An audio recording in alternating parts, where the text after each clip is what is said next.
Le grand journal avec la ministre de l'économie, de l'industrie et de l'emploi, Christine Lagarde, qui est avec nous depuis 19h05. Alors nous allons maintenant recevoir deux ex-traders qui publient deux livres explosifs sur le monde de la finance et des spéculations mondiales. Voici deux repentis, Geraint Anderson et Jordan Belfort.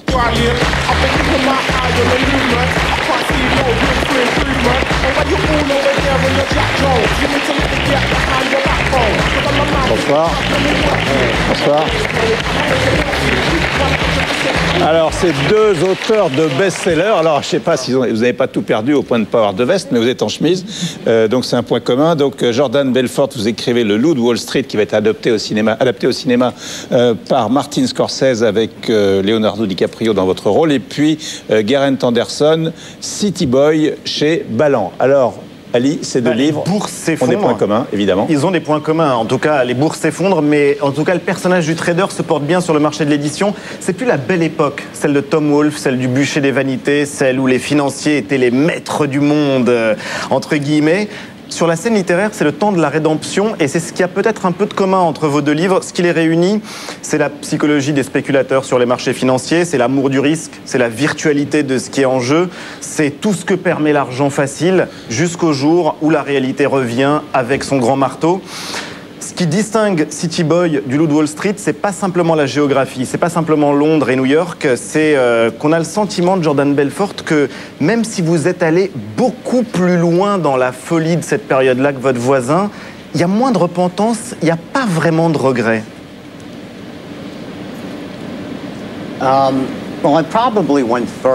C'est vrai que je suis probablement allé plus loin parce que moi j'étais patron, donc j'avais une entreprise et donc j'ai donné le ton de ce qui se passait, mais j'en suis pas vraiment fier.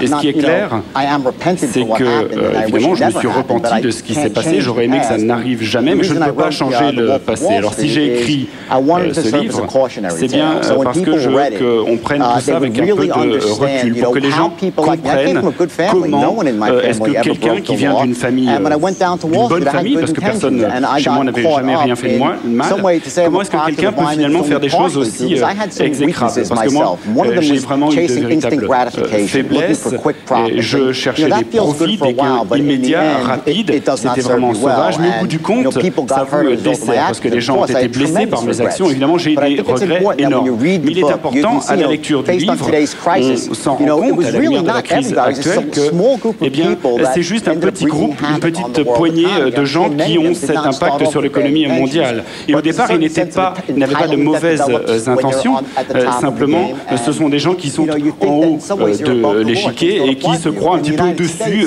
des lois. Et aux États-Unis, notamment, les gens qui gèrent ces entreprises ne les ont pas créées et sont arrivés après coup. Et donc, ce sont des gens qui sont payés pour faire cela. Donc, ce n'est pas leur argent qu'ils mettent en jeu, mais c'est de l'argent d'autrui. Et ça veut dire que ces gens-là ont pris des risques énormes et sachant qu'ils pouvaient faire des gains énormes. Mais au fond, c'était pas le problème s'ils perdaient cet argent. Et donc, il y avait des carences, des manquements éthiques, déontologiques à tous les niveaux. Et cela valait vraiment pour tout le monde. Est-ce que c'est la même analyse pour vous à la City, Geraint Anderson? Oui, à mon avis, la City est devenue un casino du Far West. On était prêt à faire à peu près tout pour empocher des bonus. Et à la City, tous les jours, tout le monde me disait, bon attends, la fête va bientôt toucher à sa fin.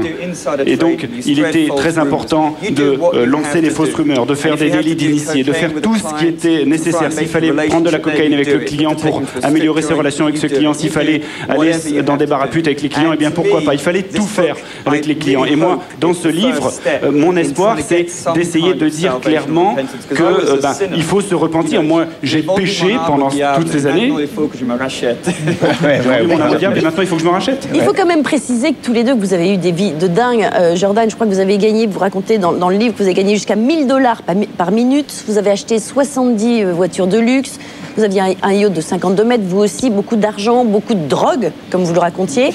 C'était vraiment drogue, sexe et rock'n'roll, beaucoup de prostituées aussi qui tournaient. C'était quand même des vies de dingue. Est-ce que vous aviez conscience que vous étiez passé de l'autre côté? C'est une excellente question. Le problème, c'est que les choses commencent tout doucement.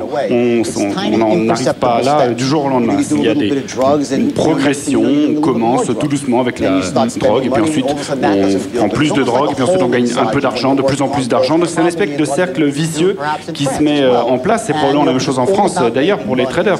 Et donc l'objectif, c'est de gagner de l'argent sans faire preuve de créativité, outre mesure, et donc il faut détacher l'argent de toute sa valeur. Donc on pourrait acheter le yacht de Coco Chanel, tout simplement, parce que finalement on gagne tellement d'argent que c'est pas un problème que de se lancer dans des projets incroyables. Et donc moi, je me suis lancé là-dedans quand j'avais 25 ans, et avant ça, j'avais jamais rien fait, j'avais pas dormi avec des prostituées, j'avais pas couché avec qui que ce soit d'interdit, et donc finalement j'ai fait des choses que j'aurais jamais pensé que j'allais faire. Tout s'est passé tout doucement, mais dès que vous avez mis le pied dans la porte, eh bien vous pensez que vous allez pouvoir sortir votre pied de la porte, mais en fait, au bout du compte, vous passez entièrement de l'autre côté. Quel est votre point de vue, Christine Lagarde, sur ces témoignages?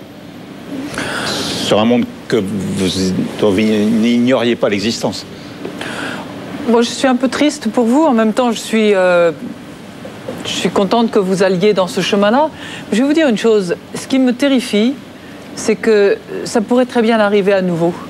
Et que d'autres jeunes gens de vos âges, ou un peu plus jeunes, pourraient très bien, eux aussi, rentrer dans ce circuit-là. Et moi, ce qui m'anime et ce qui me motive, c'est d'arriver à mettre en place un système où le compas moral existe. Et où il y a quelques-uns, quelques-unes, j'en sais rien, je crois que le rôle des femmes, d'ailleurs, dans ce domaine pourrait être un petit peu exploré, parce que je crois que c'est un monde dans lequel il n'y a pas beaucoup de femmes. Rappelle un peu à des jeunes, des moins jeunes, qui sont engagés dans cette espèce de instant gratification, comme vous avez dit tout à l'heure, où l'appât du gain et la cupidité sont les deux pilotes de vos vies. Dire attention, vous n'allez nulle part. Vous n'aurez aucune satisfaction au bout du chemin et vous allez faire beaucoup de mal autour de vous. Alors, c'est compliqué parce qu'il faut demander aux commissaires aux comptes, aux avocats, aux banquiers, aux régulateurs, aux superviseurs et au gouvernement au bout du compte de faire ce travail-là. Mais ça suppose aussi qu'au fond de vous, et là vous pouvez jouer un rôle important en donnant des exemples, en racontant quelque chose qui a rendu d'autres malheureux autour de vous et qui vous a peut-être fait du mal aussi, que ce n'est pas une voie désirable. This is what I'm doing. Oui, c'est précisément ce que je suis en train de faire. Parce que, à mon sens, c'est cette culture des bonus qui pose problème. Parce que on ne pense qu'aux 12 mois qui suivent. Et on n'en pense jamais à long terme. Et donc, ça veut dire que ce qu'ont fait les Américains ont pu avoir une incidence sur le système mondial dans son ensemble, toute l'économie mondiale. Et donc, le fait d'avoir les yeux rivés sur des gains à court terme, eh bien, ça a entraîné cette situation. Alors que, et tant qu'on a ces bonus, eh bien, on n'en sortira pas. Oui, il y a plusieurs choses. Effectivement, la structure des bonus pose problème. C'est un moteur. Et puis, il y a l'ambition et la cupidité. L'ambition, c'est bien, gagner de l'argent, c'est bien, mais le problème, c'est quand on passe à l'avidité. Là, on va trop loin. Aux États-Unis, moi, je vais dans les universités, je fais des discours et j'utilise ma vie pour dire aux jeunes gens, de faire très attention. J'ai prononcé 2 discours dans 2 universités récemment pour dire aux jeunes, eh bien, écoutez, faites attention quand vous êtes jeunes.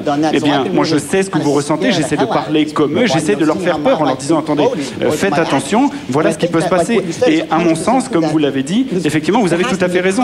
Il faut effectivement qu'il y ait une formation, une reformation, rééducation au niveau formel. Parce que la cupidité arrive trop vite.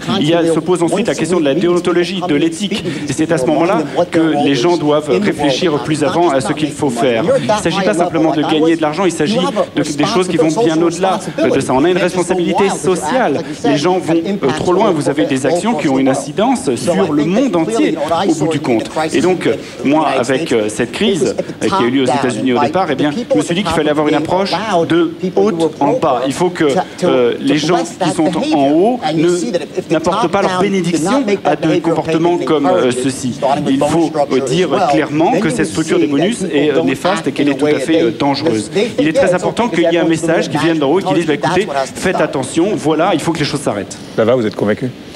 Moi, ce que j'aimerais beaucoup, c'est que des gens comme vous, et peut-être vous, pourquoi pas,